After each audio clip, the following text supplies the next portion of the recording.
The night before what should have been the proudest day of my life, I sat in my room ironing the gown I had worked 4 years to earn. My fingers traced the fabric as I pictured myself walking across that stage, hearing my name called, proving, if only for a moment, that I was more than the shadow my parents said I'd always be. My heart raced with nerves and hope. Maybe, just maybe, this time they couldn't take it away from me. But I should have known better. The door burst open without a knock. My mum stood there, eyes shining with the cruel delight she saved for my worst moments. In her hand was a pair of electric clippers. My stomach dropped. "Still pretending you're somebody?" she sneered. "Don't worry. I'll make sure tomorrow no one forgets who you really are."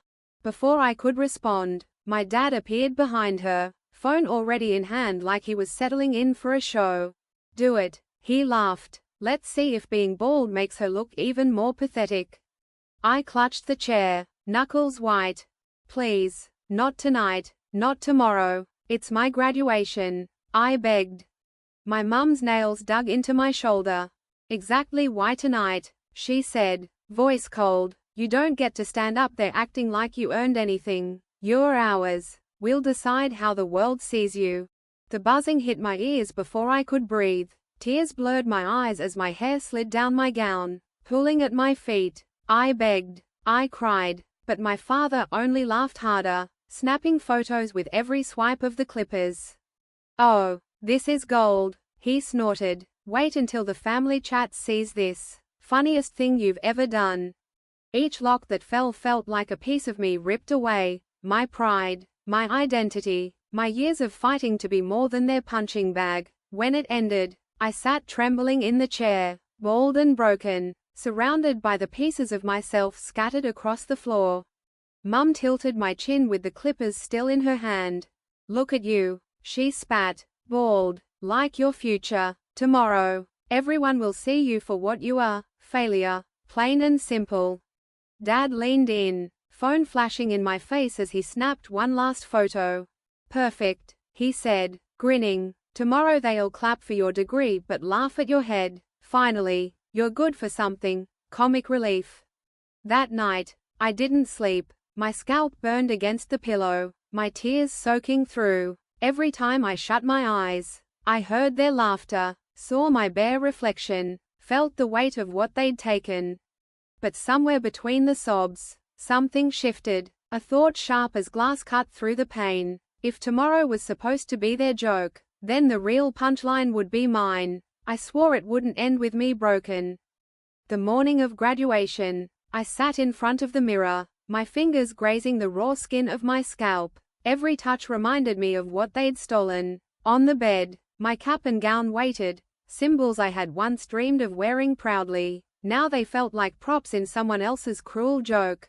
From the hallway came their laughter, my dad's voice, loud and mocking. "She's probably in there trying to glue the hair back on." My mum's response was colder, cutting deeper. "Let her. The world should see her for what she really is. Nothing. Bald. Pitiful nothing. A degree doesn't change what you're born as." I gripped the dresser so hard I thought it might splinter. Their words sliced into me, but I bit down on the anger. If I let it show, they'd win. I whispered to myself, "Just get through the day, walk the stage, take the diploma, leave." That was the plan. At the ceremony, heads turned as soon as I entered. The cap sat awkwardly on my bare scalp, wobbling like it didn't belong. Whispers darted around me like arrows. "Did she do that on purpose? She looks like a joke. I'd die before walking like that." My sister, glowing in her gown, swept past with a smirk. She leaned close and whispered, "Careful not to blind the audience when the lights hit your shiny head." Then she laughed with her friends as if nothing could touch her. I forced my eyes on the stage, on the rows of chairs, on the banner that read "Congratulations, graduates." But the world shrank with every passing second. And of course, my parents didn't fade into the background. They thrived in it. I saw my dad holding up his phone, zooming in like he was filming a comedy skit. My mum leaned to the family behind them, voice sharp and proud. "We shaved her ourselves. Funniest thing we've ever done." Their laughter spread like wildfire. My chest tightened. But when they called my name, I walked. Every step felt like dragging stone. The lights caught my scalp, the cap tilting like it was mocking me, and the crowd gasped, then laughed. Real, cruel laughter. I heard it, I felt it, and cutting through it all came my dad's voice, booming loud enough for the microphone to catch. Bald like her future. The room erupted. Laughter rolled across the audience, blind to the truth that this wasn't a joke, but a family tearing its own child apart. The dean tried to smile, to smooth over the cruelty, but even he hesitated, his eyes lingering on my head before handing me the diploma. My hands trembled as I reached for the degree, but before I could step away, movement caught my eye. My dad rose from the front row, swaggering toward me, with a showman's grin. He snatched the paper from my grasp and held it high. "You think this makes her somebody?" he jeered to the crowd. "A piece of paper doesn't change what she is." Then, with both hands, he ripped it clean down the middle. The sound echoed through the hall, sharp and merciless. Gasps broke from the audience, this time not laughter, but stunned silence.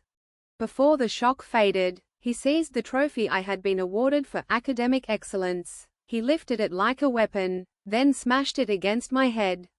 The world went white. Pain tore through my skull. I staggered, blood sliding hot down my face. My cap slipped to the floor, my gown stained dark.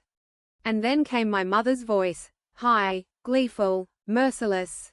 "Now she knows her worth," she cried, clapping, bleeding, bald, pathetic. "That's the only stage she deserves." Teachers froze, unsure whether to intervene. Students stared, torn between horror and fascination. My sister's grin stretched wide, her eyes shining with triumph.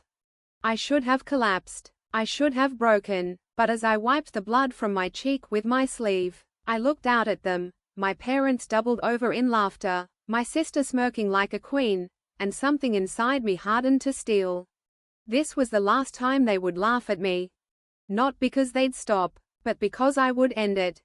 I stepped off the stage with the shredded paper in one hand and the jagged remains of the trophy in the other. They thought they had humiliated me in front of everyone. What they didn't realize was that they'd exposed themselves instead. They had turned my graduation into their stage, and revealed their cruelty for all to see.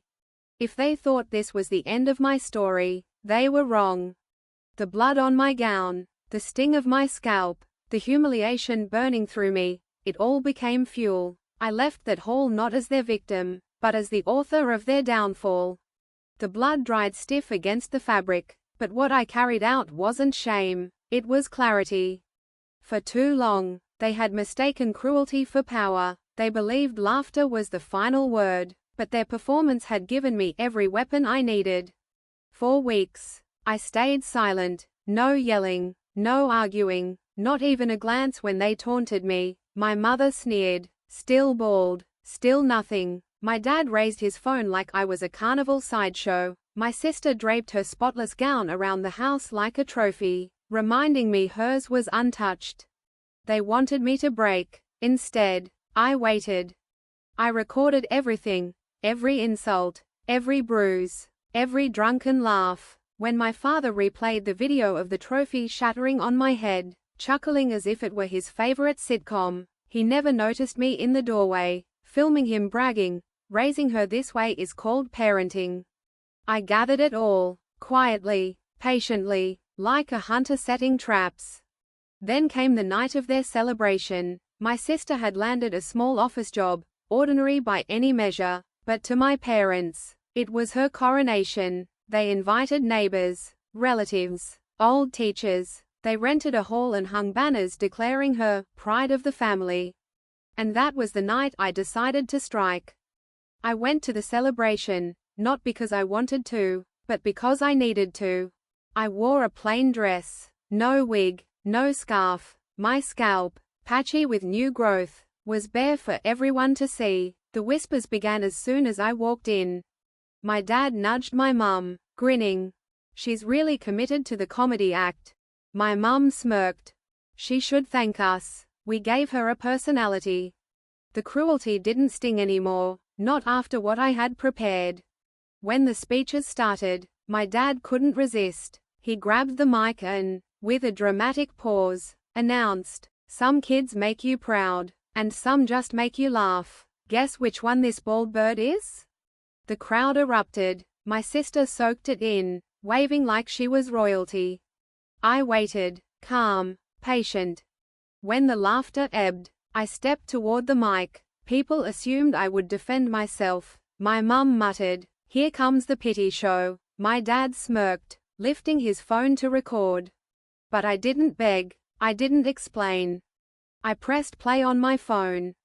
Through the hall speakers came my father's voice, booming and cruel, bald like her future.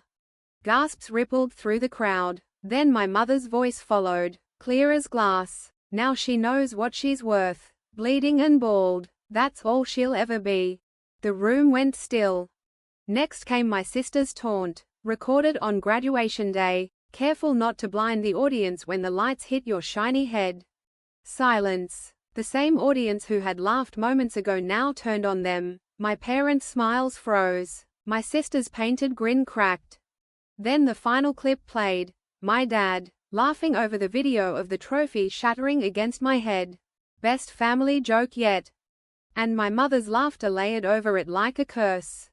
When the audio cut out, I let the silence breathe. No begging, no speech, just their voices, raw, undeniable. The crowd that once laughed now stared with disgust. Relatives shifted away. Neighbors shook their heads. The people they worshipped as the perfect family were seeing the truth. My dad's hand trembled as he lowered his phone. "This isn't," he stammered. My mum's voice cracked. "She twisted this." I leaned into the mic. "Steady. You wanted everyone to laugh at me. Now they've heard who you really are. Let's see who's laughing with you now." Then I walked off the stage, leaving them in their silence. By the time I reached the door, I heard it, the sound I'd been waiting for. Not applause, not laughter, only my mother's frantic hissing, my dad's desperate denials, my sister's shrill voice trying to explain. Their kingdom of approval crumbled in real time. No praise followed them home that night, only whispers, shame, and the weight of their own words. Neighbors stopped visiting, relatives ignored their calls, invitations disappeared, and every glance they threw at me was laced with the truth. The family joke had become their scar. I hadn't lifted a hand. I hadn't screamed. I simply let their cruelty speak for itself, and in doing so, I gave them a stage they could never escape. That was my revenge, not breaking them with violence, but forcing them to live exposed, seen for who they really were.